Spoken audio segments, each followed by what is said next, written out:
That's right. I thought I would never get a tattoo. I was against tattoos for a long time. My husband has one tattoo that he had when he was young. I see them on people, and I said, I mean, they look nice. The body art looks nice on a lot of people, but I said I would never get a tattoo, and I'm going to tell you why tonight. From this point forward, or a little while ago forward, I'm covering myself in tats. Yes, my name is Victoria Green Brackens, and I am a success and achievement trainer as well as a professional options trader. And my life mission, the mission of my life work is to empower minds and change lives. So I'm going to jump right into it tonight. A lot of you all probably saw the word thought on my tagline or on my subject, my title, my post. And a lot of people, even one of my old students was like, what's going on? I got to be there. A lot of people want to know because they know that I don't use language like that. And I actually, absolutely, if you know me, know I hate that word. But I'll be talking about that a little bit tonight. Please, tonight I need you to do a couple things for me. I need you to share, and I need you to like, and I also need you to, when you're joining in, tell me where you're from and what you do for a living, okay? Even if you're from, Albany, you can say, I'm from this part of Albany, I'm from here. Tell me I want you to stay engaged. What's up, Juwan? Hey, Ashantia, Aisha, Gold, Jones, Erica, Mel Grant, what's up, y'all? What's up, Ken Bear? Tell me where you're from and tell me, or where you are, okay, where you're joining in from and what you do for a living and what you're doing now. So let's jump right in it. The post said I would never chase my dreams from this point on. And a lot of people are joining in just because of the shock value. They see that, they know me, that I am a success and achievement trainer. They know that I'm a teacher in ministry. They know that I'm a teacher by trade, by profession. They already know, that I'm all about empowering people to live their dreams and bless a lot of people along the way. That when you learn to do what you love what you do, and give your gift to the world, it will bless you and other people. A lot of people know that that's what I teach. And so when they see a line by me to say that I will never chase my dreams anymore, what does that mean? I mean exactly that. I will never chase my dreams anymore. I stopped chasing dreams a long time ago. And so I'm not even getting as deep as some of the stuff I teach about the difference between dreams and goals. That's one reason, but I won't even chase my goals. And the reason is because if you know me, I believe in the power of language. Whatever you tell your subconscious mind about saying it again and again and thinking on it, that's what your subconscious mind will believe and will make true for you. So like I said, when you focus on poverty, you perpetuate the cycle of poverty, and you will always find ways to be broke and poor. If you focus on success and wealth and achievement, that's what your mind picks up and says, hey, I got to make that happen for Victoria. I got to make that happen for Jawan. I got to make that happen for Carlicia. What's up? What's up, Monique? What's up, Genevieve? Funky Town Myth. I don't know who that is, but what's up? Okay, I'm sure I know you from somewhere.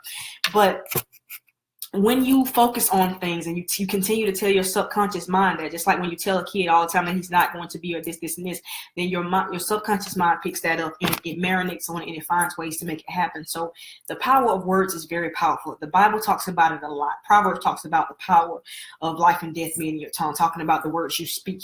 And any success material, any success curriculum, any success teacher that's worth their weight is going to teach you about the power of words, how powerful they are to frame and shape your world.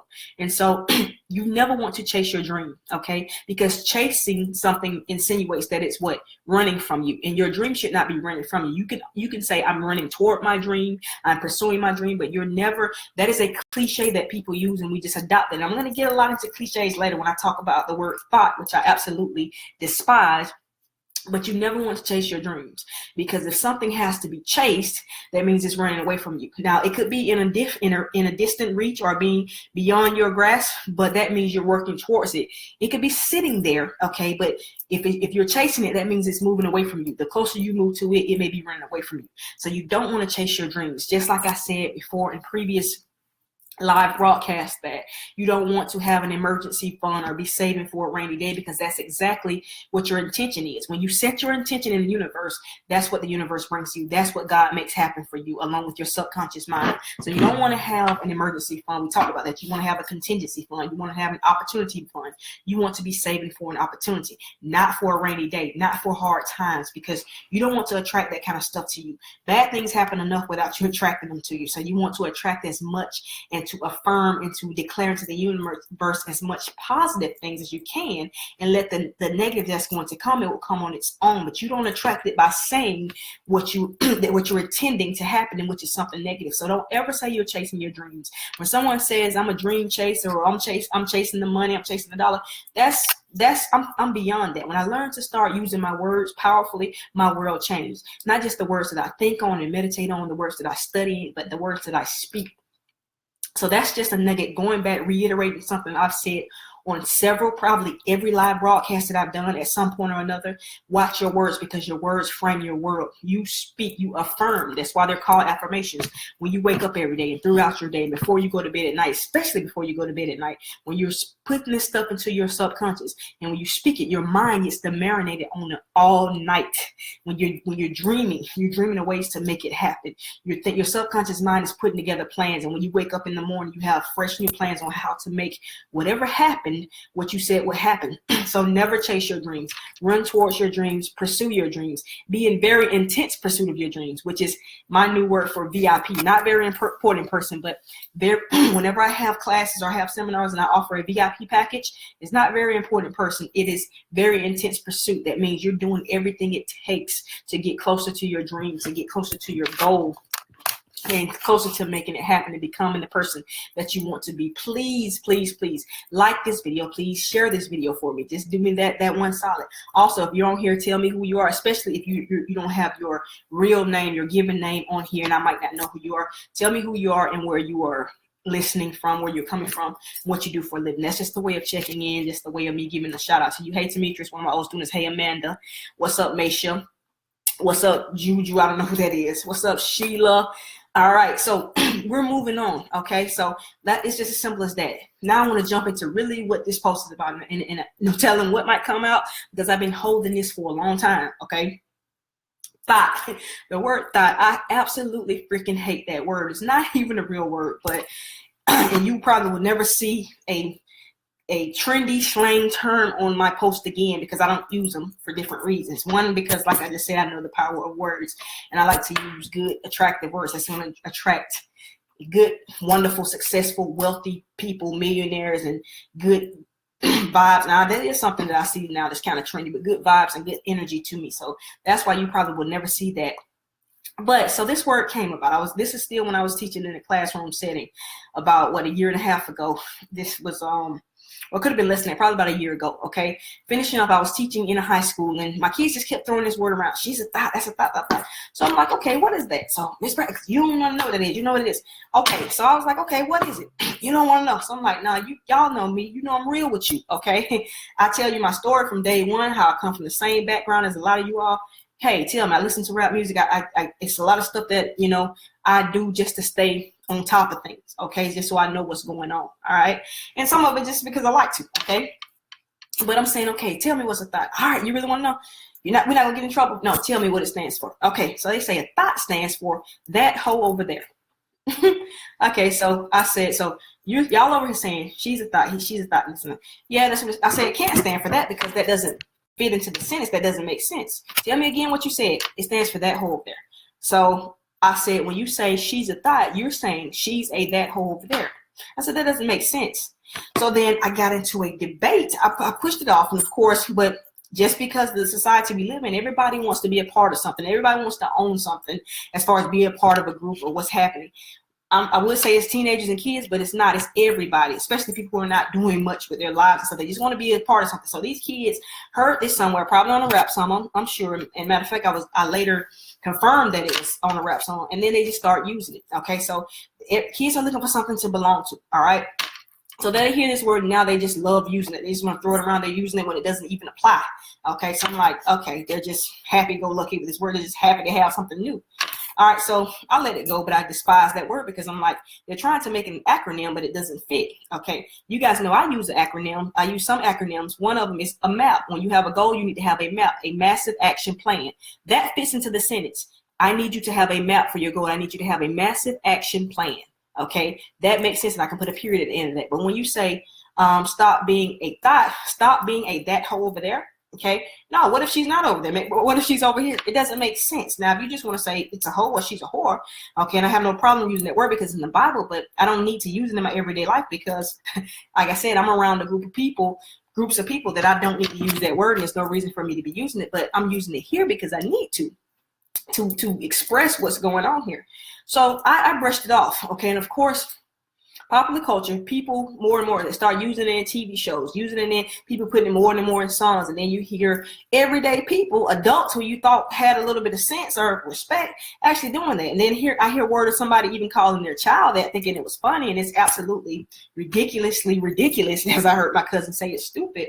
But more and more people are using it because people just want to be a part of something. Even if it's something foolish and stupid, they just want to be a part of the next wave, right? I'm not ashamed. I'm not saying that I'm better than anybody else, but I'm just saying I use my tools, and your mouth being one of them, more wisely to bless my world rather than curse it and bring foolishness and waste my words on stuff like that, when I could be using words to empower and build people up in something like this. So please like and share, like and share, like and share. Even if I'm stepping on your toes right now, you'll get it later on, okay? So I brushed it off. But then recently, about a month or so ago, I'm with relatives that are well-to-do, a lot of them very educated in degrees, and we have this discussion. I'm like, I hate that word because of this. It doesn't make sense. And they're like, but it's a popular word and it's made a lot of money for rappers. And I'm like, okay, so that means it's okay. So you're actually up here defending it for me or against me. And I'm saying, okay, so it's okay. I said, it doesn't make sense. Yeah, it does make sense. I said, well, if you're saying she's a that hoe there, just say, she's a hoe, whatever. Well, yes, it's a synonym for hoe or whore, whatever. Okay, I can get that. So it's another word for hoe, all right? Don't tell me it's an acronym, okay? Why couldn't they just say it's a hoe? Don't tell me it stands for that hoe there, because an acronym is a literary device. It's actually an intelligent, okay, tool. So don't try to make something stupid and ignorant and turn it into an intelligent tool. If you say, I just wanted to come up with another creative word for hoe, I can accept that better. But it's not an acronym because it doesn't fit, all right? And it's a waste. And guess what? It's not the word itself, because words just have as much power if you want them to as such as 4-letter words. I was at a training once. I was at a personal development training, okay, in the room with millionaires, multimillionaires, in this room learning how to be better business-wise as well as personal-wise, right? And the guy from the stage, he was cussing a lot, dropping the F-bomb like boom, boom, boom, okay? And then after the break, he said, I did it intentionally. He said, some people left the event because of that. They got in their car and left because I was cursing so much. He said, but if you're going to use that as an excuse to walk out of here, when I'm giving you all this information, life-changing information that can make you millions and millions, and sometimes even, well, I'm not going to say billions, that's another degree, but a lot of money, and change your life and cause you to bless people and this kind of stuff. If my using that word is going to intimidate you or turn you away, what else will? And he said the answer is anything. He said, I do that a lot. He said, I don't use the curse that much, but I do it before the first break a lot to see who is going to weed out. He said, let me tell you this, and this is what really stood out to me. He said, I can say the F-bomb, or I can say sugar, honey, iced tea. He didn't say that. He said the word out. Okay. Sugar, honey, iced tea. That's not accurate. Okay. Sugar, honey, iced tea. I can say these F words and they might ruin your afternoon. He said, but there are some other 4-letter words that you're probably telling your kids and telling yourself that will ruin your life. Okay. The F-bomb, if somebody says that or somebody says that may ruin your evening. But if there are some words that if you say them, they will ruin your life, such as can't. Okay. He said, you can give your kid cancer, meaning every time they look around, I can't, sir. Make this investment. I don't have the money. I can't, sir. I want you to do this, go on this trip. I'm tied to my job. I can't, sir. Telling your kids and allowing your kids to use the word can't closes down their mind versus saying, I will figure out how. If I don't have the money, I'm going to figure out how. It's not that I'm rich or born with a silver spoon in my mouth, but when an opportunity comes, I have wit, which is whatever it takes. Don't let your kid have cancer. Can't is a 4-letter word that's worse than the F-bomb, okay, than the F word. All right, lose. No, which is not a 4-letter word, but still just telling your kids, did you know that there's a psychology of that you should try your best never to tell a child no when they're growing up? Not to say that they should have everything, but you should find a more creative way. For instance, if the kid wants a lot of candy, then you take the candy and say, hey, you can have this fruit. You didn't tell them they can't have the candy, but you told them what they can have in place of it. Blew my mind. It's a freaking great psychology, because you think about when the average kid comes up, especially when you think about the stats, a young black man that's born, no father in the home, in poverty, and that kind of stuff. And all his life he hears no, no, no. Hey, pop him, put that down. No, no, no. You can't do that.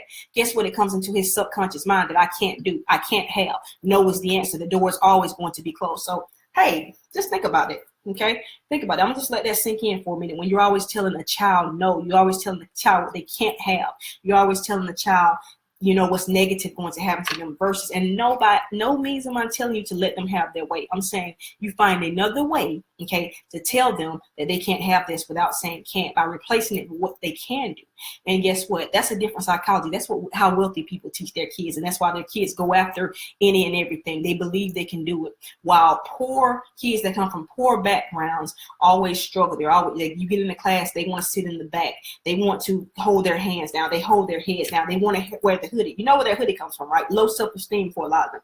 Okay, because they're hiding behind something because they've heard can't and no and what you cannot do all this time. So it's not about the word thought. Okay, let's go back to that. It's the concept behind it. What I mean about that, because I hear whore before, it's in the Bible. You hear prostitutes, you hear all this kind of stuff, and you hear the B word. I've heard that before. I'm not shocked. The concept here is that the popular culture, okay, which is celebrities that have the MOE philosophy, which is money over everything, they will sell their soul to the devil. And I literally mean that because there's some who have, and I'm not talking about, I don't know all this about Illuminati and this kind of stuff, but I know have sold their soul to the devil and will sell yours if you let them. They will do anything. They will pollute your mind with all this foolishness about the drugs that they take and the drugs that they sell, how they blow money. They will pollute the minds of especially kids, but people who have their mind open and are susceptible to this stuff and get influenced by this stuff, all because of money, because they live by, they live by the philosophy of MOE, money over everything. A lot of them say it in their raps and rhymes. A lot of these so-called live TV or reality show celebrities, guess what? It's not one or two shows in before somebody's fighting, before somebody's pulling somebody's hair and calling them out, because drama sells, because they get on TV, and these are supposed to be educated people, sometimes doctors and doctors' wives and millionaires, this kind of stuff, and act the fool, act the monkey, act the donkey, okay, because they get paid to do it, and they know that's what's going to keep you, okay, the viewer, sitting there watching them, instead of learning something that can empower you and make you a bunch of money, but you're sitting there getting them paid. So hey, it might be stepping on your foot, but hey, just like it anyway, just because you're there, okay? If you don't want to like it, give me a smiling face, a laughing face, a crying face, something to let me know you're out there, because I know it's hitting home. So it's not the word thought itself, okay? Because there, like I said, there are many letters that are way worse than that, many more words that are worse than whore or thought or whatever like that, okay? It's the concept that this popular culture came up with this word, and people just adopted it, okay? One of my first issues with that is, if you want to come up with a new word and invent a new word, first of all, call it a synonym for whore, not an acronym, because it doesn't make sense as the acronym. So don't try to act like you're intelligent when you're stupid and doing stupid stuff, okay? Okay, MAP, Massive Action Plan, that's an acronym that makes sense and fits into a sentence. That whole there, because I asked my cousins, what if she's not over there? What if she's over here? How is she still in that hole over there? That's freaking stupid, okay? And if you're using it and defending it, just tell me. If I ask you what it means, just say it means whore. It's another word for whore. It's not an acronym. Thought doesn't make any sense, people, okay? But then these people say this stuff that doesn't make sense, and then people, mainstream, starts using it, okay? Start using it in everything that they say. And like I said, even people that are supposed to be educated, people that are supposed to be have certain standards, they're using this word. And I'm saying, if you want to create a word for something positive. But the fact that they're creating another word for whore, as if harlot and hoe and whore and slut and tramp and all that kind of stuff doesn't exist. Okay, Lord, where are we in the world that we just needed another word for whore? Okay, let's come up with that. But that lets you know what's inside of these possessed, okay, money hungry, devil inspired minds. If you're going to come up with a word, come up with a word that means something, that means success, that's going to attract something positive into my life, versus another word for whore. But our youth, especially our youth, and a lot of adults too, jump on the bandwagon and start using this freaking word thought, okay, as if we needed another word for whore. Okay, so good job, you created another word for whore. All right. Another thing about it is, it's just a reflection. It's just a reflection of their culture. Okay, you're all about the negative. Okay, so you came up with a new word, and you're so into the negative, you came up with a new word for whore. That's freaking ridiculous. And then for you to use it, guess what? Those of us who are educated, and I'm not necessarily even talking about you have a college degree. I just mean you know something that can empower people. And that's a lot of people. There are a lot of kids that I've taught. I see some of them on here that just have leadership ability. People are attracted to them. Some people just have that. You have high energy and people are attracted to them. But a lot of times people use it for evil rather than good. But if we're supposed to be influencing them, but we're being influenced by them and accepting that they just came up with the word and then people start using it, I mean, it's freaking ridiculous. But that's the world we live in. Everybody wants to be a part of something. Remember, I posted something a few probably weeks ago, okay, that talked about the 4-H club. And I said, this is just something that God gave me. I said that the 4-H club, and now you know about 4-H club when you were like in elementary and maybe possibly middle school. I think it goes all the way to middle school.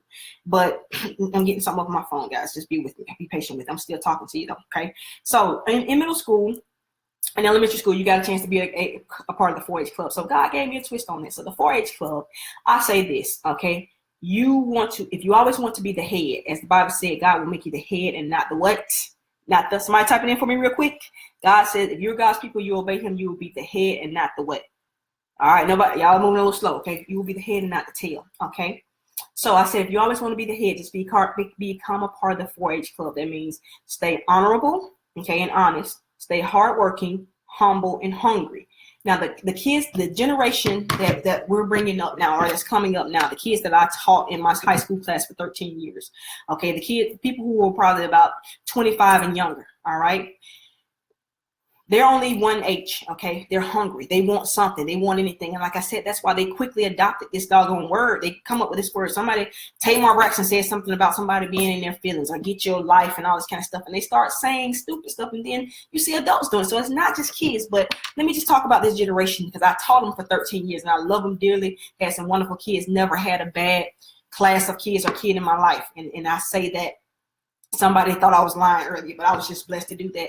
But when you can relate to kids and give them substance and style in your teaching, okay, you'll never have that problem. But that's another story, okay? So this generation of people, kids, young people, they're hungry. They're not necessarily humble. They're definitely not, because of the rap music that teaches them to be cocky even when they don't have, and they're blowing money they don't have. They're not humble. They're not hardworking. They feel entitlement. They want everything to be given to them, okay? And they're not necessarily honest, but they're hungry. They're 1H, and that's why that's a catastrophe waiting to happen. That's not a formula for success. 1H does not a head make. You're not going to be the head. That's not the 4-H club. When you're 1H and you're just hungry, guess what? As the Bible said, you're going to get fed. Something is out there for you. You have popular culture that have that money over everything, the MOE mentality, and they're going to give you what you're hungry for. So a kid will take a word like that or whatever word, and they'll start throwing it around and using it and doing all kind of stuff that doesn't make sense because they just want to be a part of something. They're hungry. That's why you have internet scams on the rise, because there are white collar crimes, kids doing this too. That's why you have robberies on the rise, armed robberies, bank robberies. That's why you have drug addiction and drug selling on the rise, because you have kids that are hungry, but they're not hardworking, they're not humble, they're not honest. They're just hungry. They just want something because they see this stuff on TV, these rap videos about popping pills or smoking weed, and they see this about blowing money on Gucci and Louis. In reality, and they get a lot of fake stuff because, of course, if they actually saw what a real Gucci or Louis bag costs, of course, they would have to be selling drugs or trying to do something, okay? And so us hardworking people will say, okay, we'll sacrifice and do that. But they don't want to sacrifice anything. They don't want to save up anything. They want to jump off and be 15 and 16 and 17 years old because they're rapping. I'm losing people. People are not liking and sharing that kind of stuff. But let me know you're still there. I'm being honest. And the truth will not set you free because that's a misquote. It will make you free. Okay, so you got a lot of hungry kids, but they're missing the other 3 H's. And so they will never be the head. Okay, in the Bible, when the Bible speaks about being the head and not the tail, what does that mean? The head of your body, the brains of your body tells the tail what to do. You can't move or go anywhere unless it's first processed up here. That's why it says when you have a man's mind, you have his life. Okay, if you don't have the mindset, but you have the skill set, what did I say? You're gonna be upset.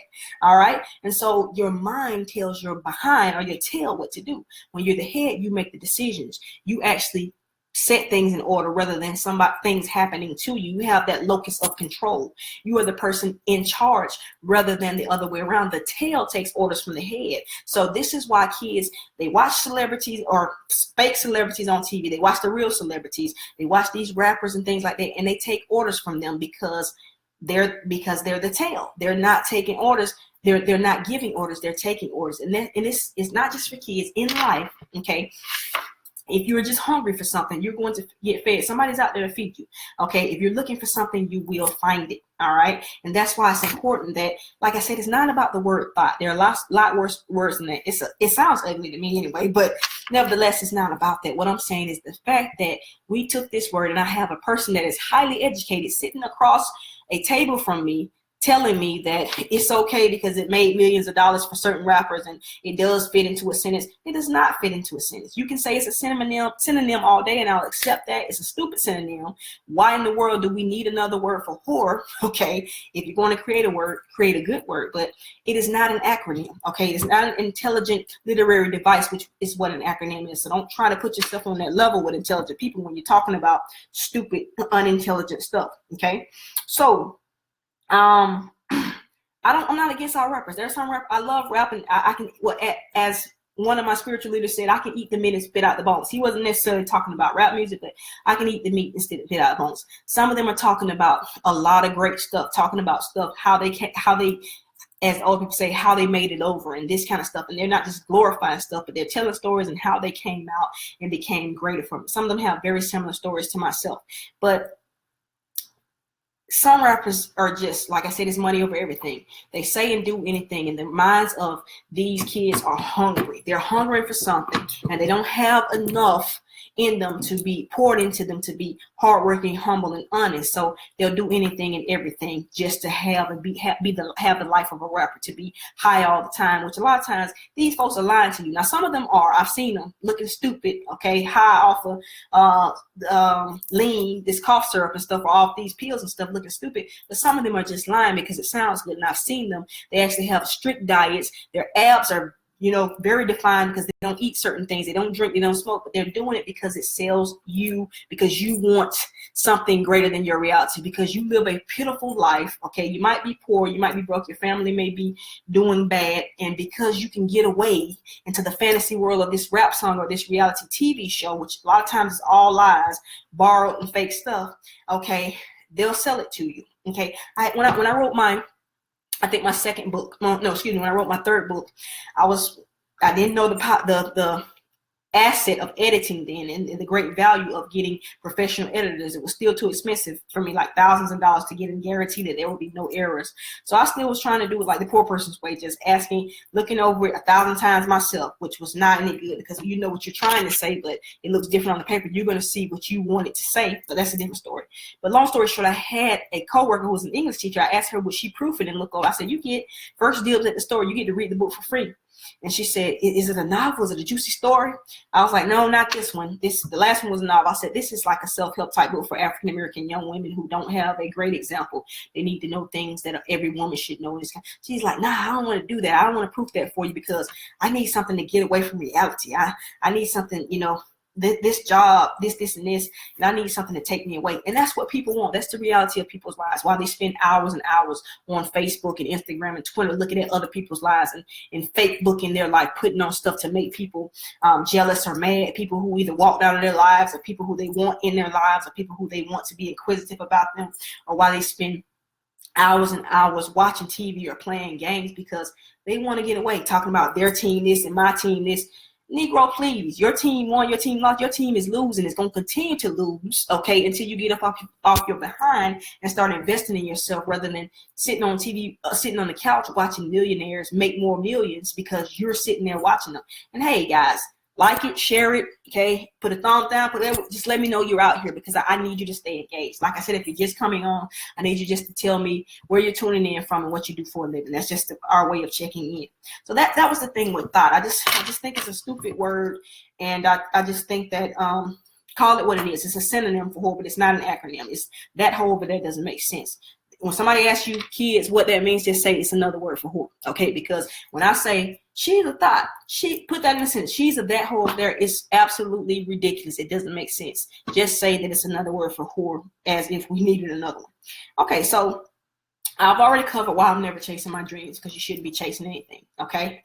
You should be pursuing it, walking towards it. It should be coming towards you, or at least staying still, but not running away from you. I already covered thought and the problem I have with that, okay? Let's talk about weed now.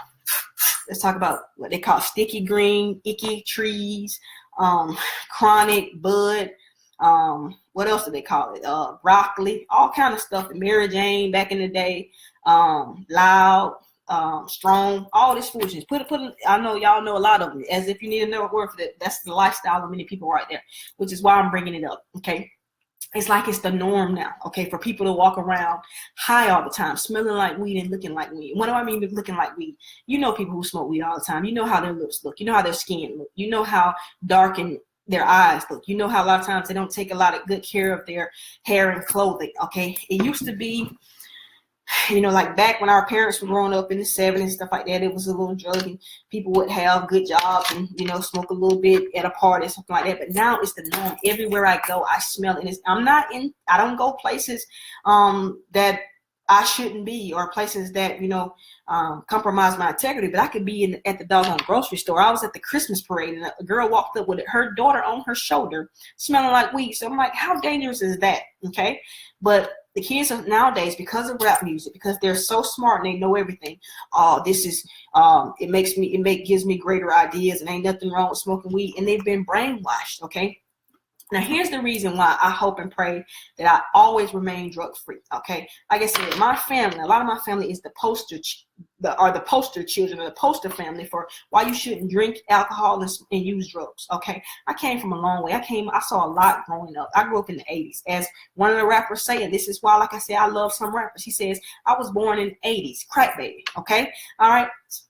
My story, heroin, crack, all that kind of stuff. Seen it, been there, okay, mom, you know, I just came through as a miracle. Let me just say this, that. And a lot of my kids, my students on here know my story, and people who have learned in some of my seminars, read some of my books, you know it. I'm not going to go into it here, okay? But my family is a poster child. Like, that's why I don't want to take a drink. That's why I don't want to smoke weed. I don't want to pop on pills. Even when I have a lot of stuff. When I get pills for getting teeth extracted and stuff like that, I don't even want to take them. I take ibuprofen rather than the good stuff that they give you, as they say. The good stuff, because I know about addiction and how it can ruin, and I know, and so I just kind of stay away from it, okay? But also, another reason why I hope I will never, okay, and I pray that I stay in God, that I will never use drugs, is because when you use drugs, you look a certain way. And there's a definition of success that I have, okay? And it interferes, it contradicts my definition of success. Now, my definition of success, I got it from somewhere else. It's pretty simple, I agree. Why reinvent the wheel? Okay, my definition of success is to achieve your goals, the goals that you have. So there are a lot of people who are successful that I don't necessarily agree with. Okay, they say I want to sell this amount of dope and I want to make this amount to buy this, and this, and they do it. But my definition of success is to set your goals and you have achieved them. Okay, and you achieve them. That's successful. So when I see people who have wonderful, expensive, lucrative educations, but they cannot do anything with them because they are weed heads. Or I see people who set simple goals such as, I want to buy a car, I want to stay, and I'm not going to use drugs for this amount of time, I'm going to buy this, I'm going to do this. And you see them and they can't even reach those goals. That's a problem, okay? And yes, a lot of people say, well, weed is not that big of a drug. Now it is. It's because when you can't reach simple goals, you're an addict, and that's a problem, because you might as well be, you know, on crack or something, because you still can't save any money. You still can't do anything. People still can't depend on you. You're still looking and acting crazy every time I see you. And the thing is, you get so blinded until you can't see that you look a mess, that your lips are purple, okay? That your lips are permanently a greenish purple, okay? Or that your eyes are a certain color. And hey, people, you are silent now, but hey, share this, like it, tell me, say something, because it's true.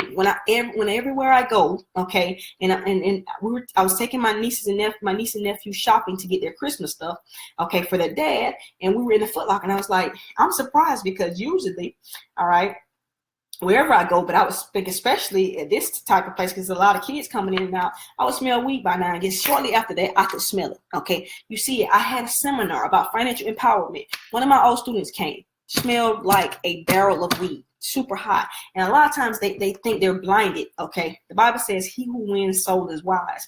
So they're thinking, "Oh, this makes me, it takes me to another level. This is Bob Marley type stuff." Okay, how many Bob Marleys are there? When you study Bob Marley's life closely, okay, you'll see that it wasn't that much. And I'm not taking away from him. He did have some great music and do some things. But first of all, how likely are you to be Bob Marley or be in that class? Okay, not very likely. So you actually have to go to a job or do something, deliver a service to the world, and people look at you and say, "Hey, I don't want to do business with that person." So that gets you out. And secondly, if you look a little closer at his life, you can see how things were based on his continual drug use. And people say, "I'm this, I'm bored," and that kind of stuff. But like I said, marijuana is also, if you learn this in health class, if you paid attention, as I was talking to my pastor the other day, he reminded me of that, but it's a gateway drug, meaning it gets you to the stronger stuff, okay? And when I talked about earlier how some of our parents back in the 70s and 60s and stuff, like, oh, hippies smoking weed, but it never was anything major. Even President Obama said at one time he smoked weed. Okay, so it's a gateway drug. A lot of those people from our parents' generation, and I'm a witness to say I know some very close to me, did not make it out. It was a gateway drug. They went on to cocaine, and then they went on to crack. Someone went on to crack and heroin, and they never came back. They died out there in those streets, okay, chasing behind the white horse, trying to get high, chasing behind, that initial high from crack cocaine. I know plenty of my birth mother's friends who are dead or paralyzed or sick with HIV and AIDS right now, or just have things they didn't make it out because they started out with weed, and then of course it's a gateway drug. They wanted something stronger. But even if you don't go to anything stronger, you don't have to go to anything stronger. I know people right now who just spend so much time and money on weed that they cannot have a productive life. They look like hell, okay, warmed over. All right, they smell, okay, breath, fingernails, everything about them just looks dirty, okay? They cannot achieve any goals. They cannot get, decent clothing, decent house, decent car, okay, or a car at all because they're addicted to marijuana, okay? And we think it's a norm. We think it's good, but guess what? And like I said, once again, it's the rappers. It could be the legalization of marijuana as well, but I'm not necessarily putting it all on that. It's also the popular culture that we live in. It's always in every song talking about weed and pills and mollies and all this kind of stuff. And when you have a generation that's hungry and there's no one else to instill those other 3 H's to make them a part of the 4-H club, then they're going to be the tail. They're going to take orders their whole lives to say, okay, I'm smoking weed, I'm popping pills, and not to consider the crazy things that these drugs do to their minds. Okay, now listen, another thing people say, oh, that's stupid, Ms. Brackett is just old school and she just, some people say I'm very successful. Okay, I'm grateful for the success I've achieved. Okay, to retire from a job at 35, to do what I love and love what I do every day, to never have to work another day in my life. A, because I enjoy what I'm doing, and B, because what I do, okay, for the majority of my income is just clicking a button about 10 minutes a week. Beautiful things like that. It's traveling over the world, speaking to people, having seminars, having retreats, and helping people find the champion that God has called them to be, empowering minds and changing lives. Just doing that for 13 years in the classroom and now doing it from the stage, doing it around the world. I'm grateful to do that. Okay. I'm so grateful to do that. Okay. But, well, in addition, so you can say I'm a square and, weed is from the earth. There's nothing wrong with weed as long as I'm not smoking crack or smoking meth or whatever. But I can say, hey, I've gotten this far without drinking alcohol. I drank a little bit in college, but because of how I know things are in my family, that kind of stuff, I asked God to take the taste away from me. I never liked the taste because alcohol doesn't taste good. Okay, so that's why you're drinking sweet drinks and stuff like that. I used to do that. But I just don't like the feeling of having to have something outside of myself to make me feel a certain way. I'm freaking high on life. People tell me all the time my energy is super high. And so I'm just always energetic. I'm acting silly. I'm doing things. I'm having high energy. I'm grateful for that. I don't need to go outside of myself. And I see people drunk and high looking stupid, okay? They're at the family gathering. They're out in the streets looking like a fool. They don't even know it, okay? Or a lot of times they don't even care. But they look stupid. They're saying stuff. I've seen people to the point that they don't even know what they said or they did. You can't even recognize what they're saying. And that's not attractive to me. That's not successful to me, okay? The Bible says that strong men, that strong drink is not for wine and strong drink is not for princes. It's for people who want to forget their problems, okay? People who are going to, when they come to and they're back to their senses again, they're going to say, oh man, what happened? Let me do it again. The Bible talks about it. The Bible doesn't say necessarily you should drink. It just says the top of the top, the cream of the crop, the people who are going to have what they say and say what they have and live lives that are beautiful and wonderful and add great value to the world. Those people don't drink. That's what the word says in Proverbs, actually. But you can say, oh man, I'm not doing meth, I'm not doing crack, I'm not doing cocaine. My first response is not yet, okay? But my second and the most important response I want to say, the most valid response that I want to say is, when you say weed is from the earth, it's okay, it's natural. Not really, okay? When you think about, now listen closely here, because this is going to get a lot of you all right? A lot of people say weed is from the earth, there's nothing wrong with it. If you can take weed from the earth and use it as it is without adding any kind of man-made or man-controlled element to it, such as fire or anything else, so be it. Go have it, okay? So if you can take weed in its natural form from the earth, and when you find the cannabis plant and use that, okay, so be it. But whenever man has to add something to it, okay, and it changes your state, that is a drug, okay, and therefore it is going. You have the ability to abuse it, and it has the ability to take you down mentally and physically, to deteriorate you, to take you away from what God's plan for you. And what I mean by that, now, any drug, when you find the Keiko, I forgot whatever plant it is that cocaine comes from. When you find that plant in its rawest form, when you find opium in its rawest form, which is where heroin and opioids and stuff come from, when you find that stuff in its rawest form, in a field somewhere growing, if you take that out and you could use it then, it's okay. God said it's okay. But a lot of that stuff, well, all of it is so potent in its rawest form that it will kill you, okay? How people use these drugs is because man gets it and what they say steps on it, which is add stuff to it. They pollute it, they contaminate, they stretch it, okay, so that they can get more out of it, but also so you can use it. Because if you try opium in its rawest form before it is mixed with stuff to be heroin, you will die instantly. Same thing for raw cocaine, same thing for raw weed. It's no way to use it. But if once man has it, okay, it's a drug, it's no good for you. So weed is not from the earth, okay? The cannabis plant is from the earth, and it was all these drugs were used for healing agents, okay? And I'm not talking about heal your mind, oh, let me get out of it and that kind of stuff. No, not getting high. I'm talking about for wounds and things like that. I'm giving you some knowledge here, okay? I'm putting you up on some game, baby, okay?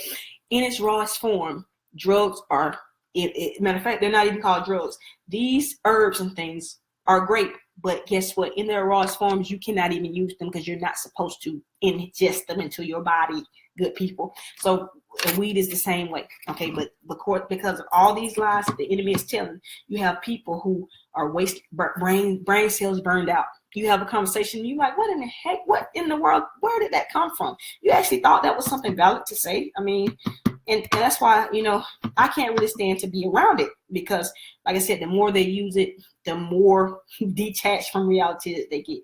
And they put stupid posts up on Facebook and they say stupid things. And to them, it's okay, because they have not gotten a chance to get out of their bodies and look at themselves and see how stupid and unsuccessful, unproductive they're being. Okay, so I'm asking you to share this to help somebody with this, because I don't want to look down. I've heard that people do the best that they can with what they have at the time. So some people don't know this information. Some people come from families where they want to medicate their feelings. They want to get away, okay?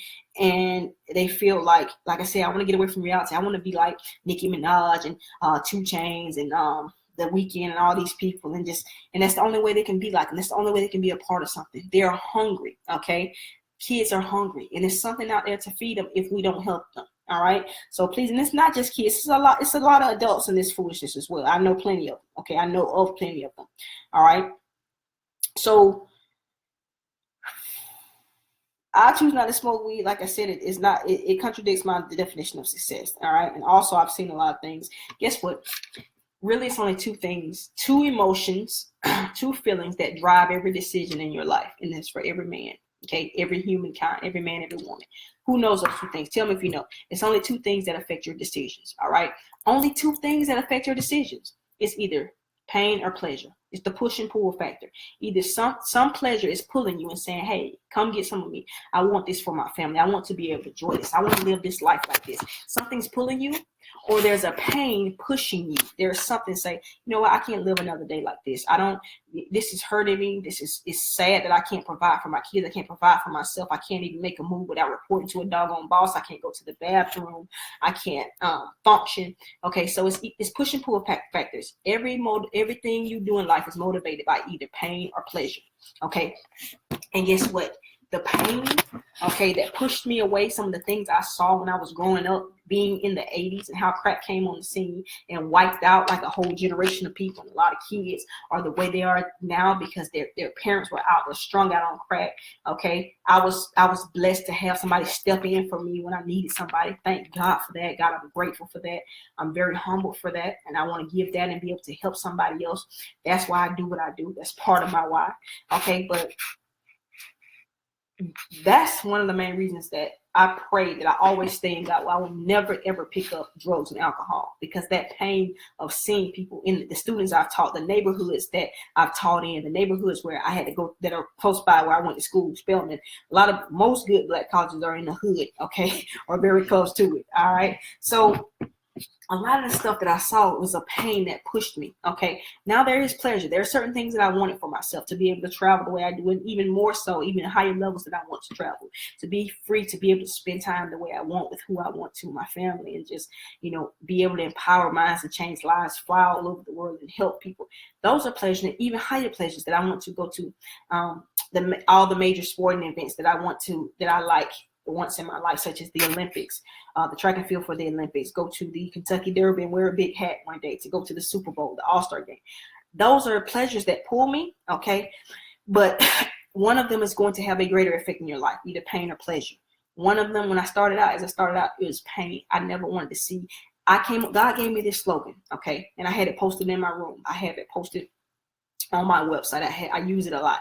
It says, okay, as a girl, I saw things that no child should ever see. But as a woman, God has blessed me to see things that most people will never see. Okay. And some of those things, God showed them to me so that I could show to other people. And then some of them, people just will never see it. Now, I'm not just talking, it includes places I've seen, things, animals, and people, bodies of water that I've seen around the world. But it also includes things like learning what I learned to do in the stock market. Who'd ever think an African-American woman, a young lady, would learn how to do what these old white men have been doing for centuries and decades, making millions and billions of dollars. All right. Showing people how to get their mind right, conditioning your mindset and combining it with a skill set can get you anything and anywhere you want in the world. That's another one of my slogans, that you can learn your way out of every situation and onto any destination. Okay, how teaching people how the mind works, how you can tell yourself something so much until your subconscious mind picks it up and shows you how to do it. Okay, and things just start falling into place, and God starts putting things because you actually set an intention. When I say that God showed me some things that most people will never see, it's not braggadocious.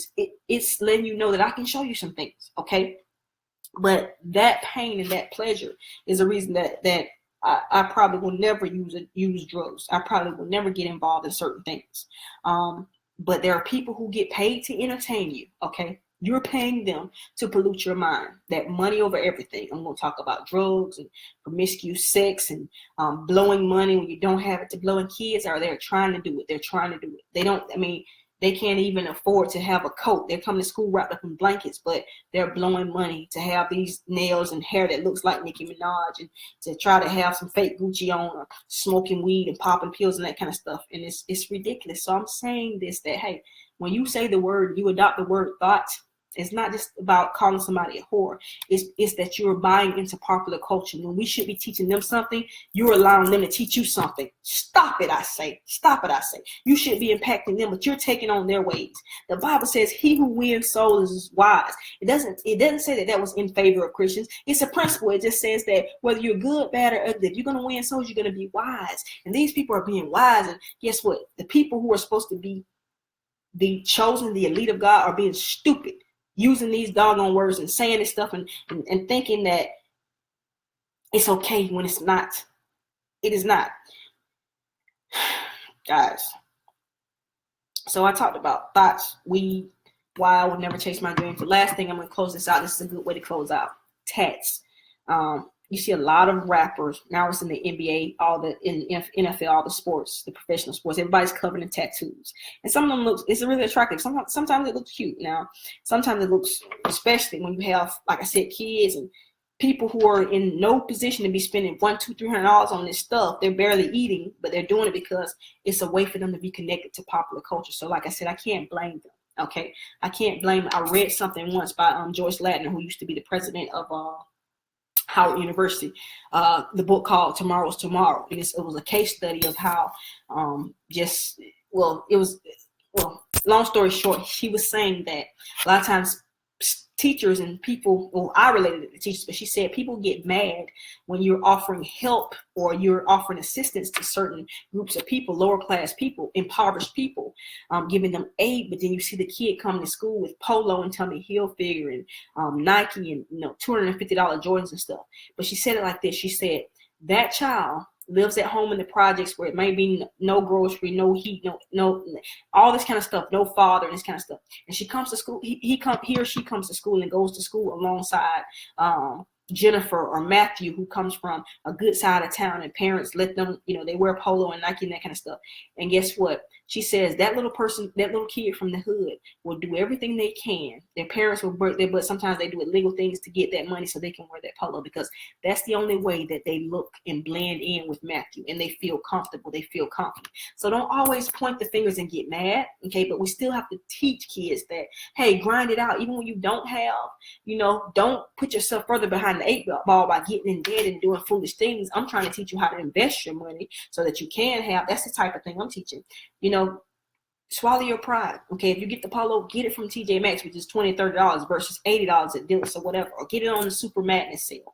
But that should let you know as a teacher, or share that with a teacher. Sometimes kids are just trying to fit in. That's the only way they feel their esteem a little up, because they look just like little Matthew. And Matthew, you don't know that they came from a house with no food, or a house where they haven't seen their mom or their dad in days.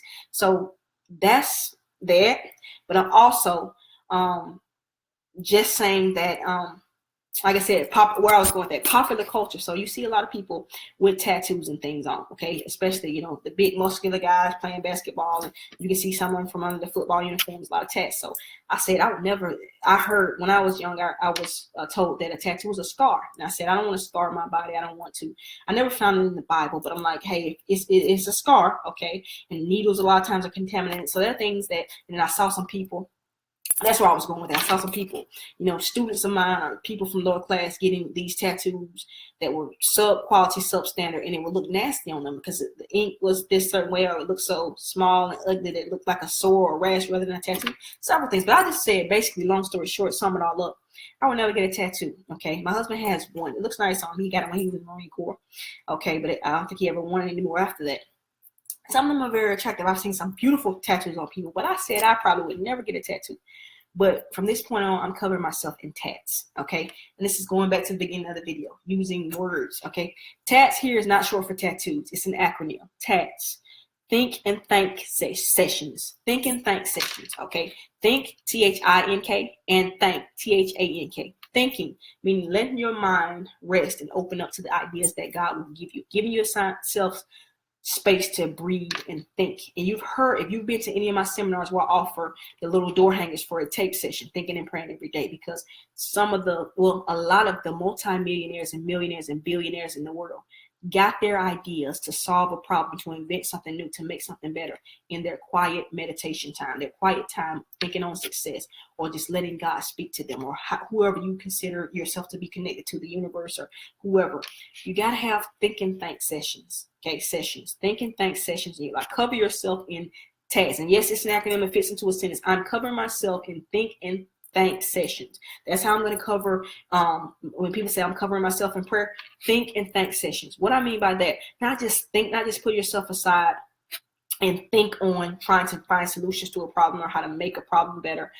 Or make something better, or to serve your clients better, or add value to the world. I know God gives me great ideas, and He'll do the same for you when you sit down to have some quiet time. As my pastor has been illuminating and bringing forth this month in Prayer Emphasis Month at our church, he's talking about how prayer is a two-way communication. Okay, you have to pray, but then you have to see what God will say. Okay, you have to pray, and then you have to pray, see what God will say, and then you obey. So you tell God your problem, you tell God your desires, what your goal is. I want to do this in this amount of time.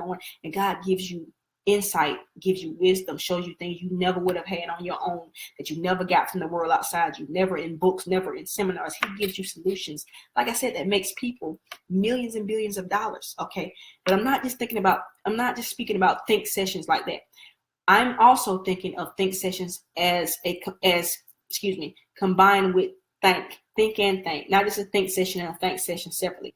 Think and think. Think about something. Take much time as you can during the day. Anytime you think about it. When you see somebody with a tattoo from right now, think of TATS. Okay, think and thank session. Think of something that you can truly be grateful for. For instance, it was so cold like yesterday morning and a couple days this week, and I stopped and I thank God for a warm bed, for warm food, for warm vehicles, for a warm place for my child to go to school.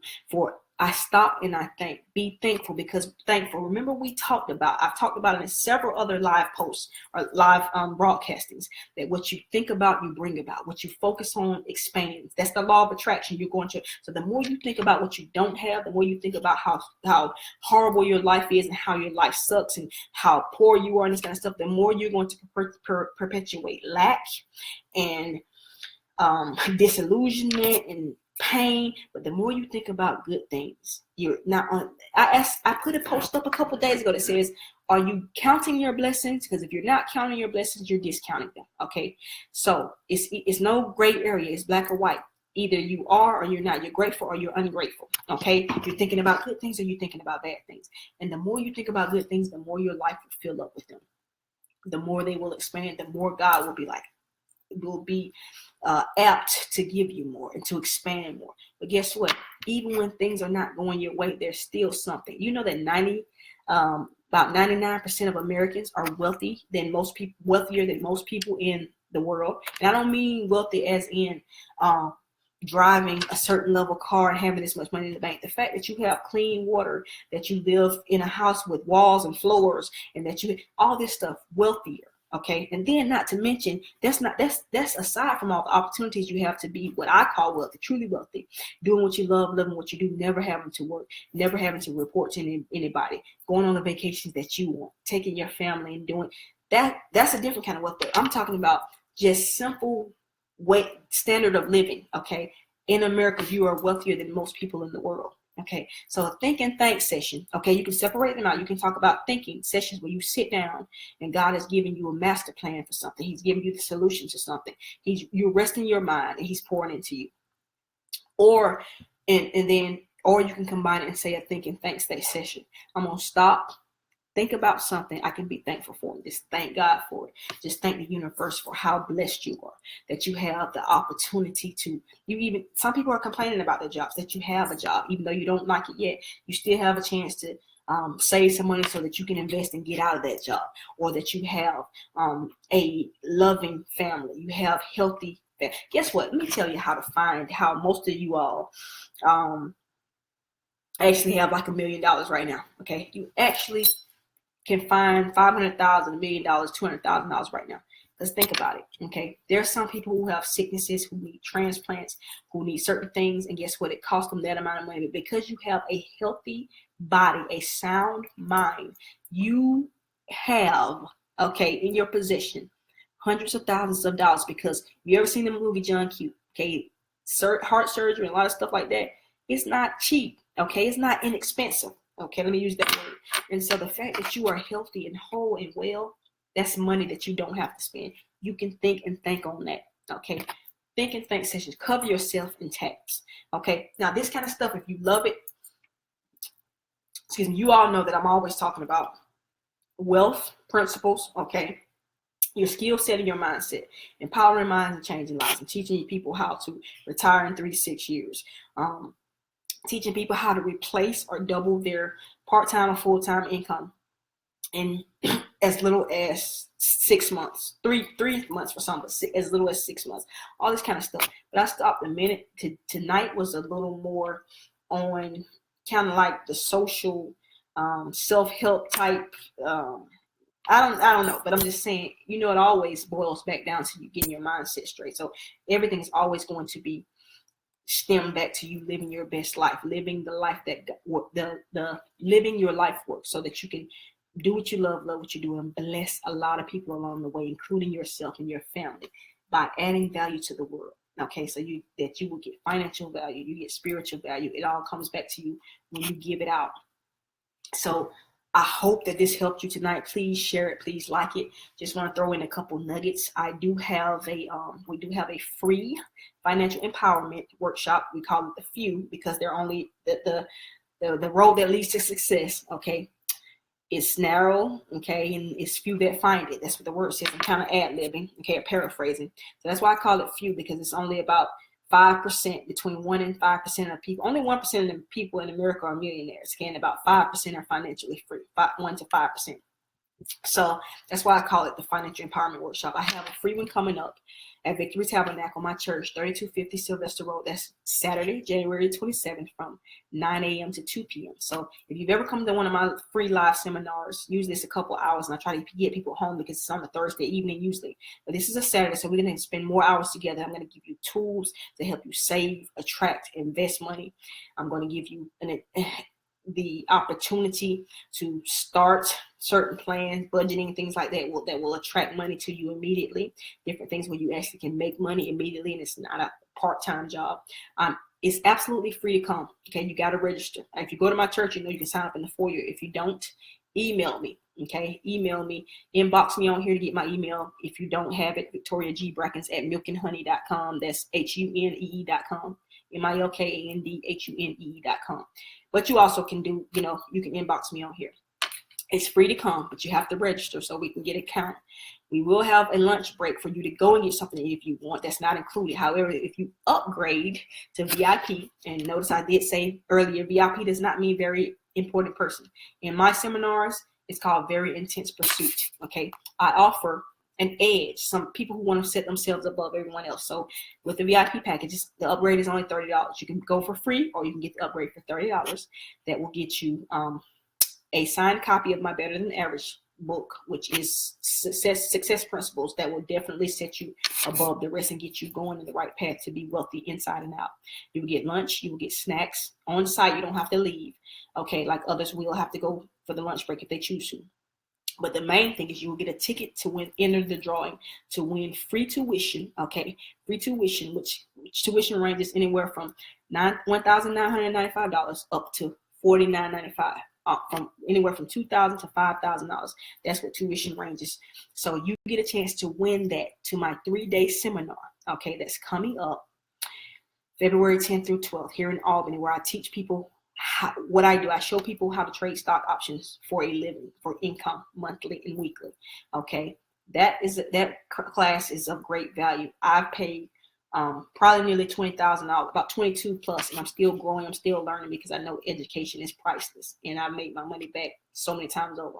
But I paid that for the education. Most people are charging anywhere from about $7 to $12. My regular price is $49.95, but I usually offer it promotionals about $19.95. You can get in a ticket to enter the drawing to get that for free if you do the VIP package. VIP means Very Intense Pursuit. Okay, there are some people who just want to get in, some people who want to give themselves an edge on things. And that's what I mean. VIP, you get a little closer to the action. Okay, and so I'm always going to sign up for VIP when I do something, because I want to be go to lunch with the speaker. Okay, he's a millionaire.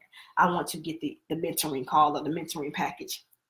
So when you have a chance to do VIP, do it, because it puts you in the wealth mindset. You start feeling like a wealthy person, and you tell yourself that. Your mind gets used to it. Your subconscious makes that happen. We'll get into that later. That's the law of attraction as well. I enjoyed you. I love you. Please like this video. Please share it. Okay. And remember, be great. Say your affirmation. I'm a money magnet. Every day new money finds me. I'm a money master. Every day my money finds me new money. Learn to master your money. That's what we're going to be doing at the seminar. That's what we're going to be doing at the 3-day course. So please get with me if you want to take advantage of that opportunity.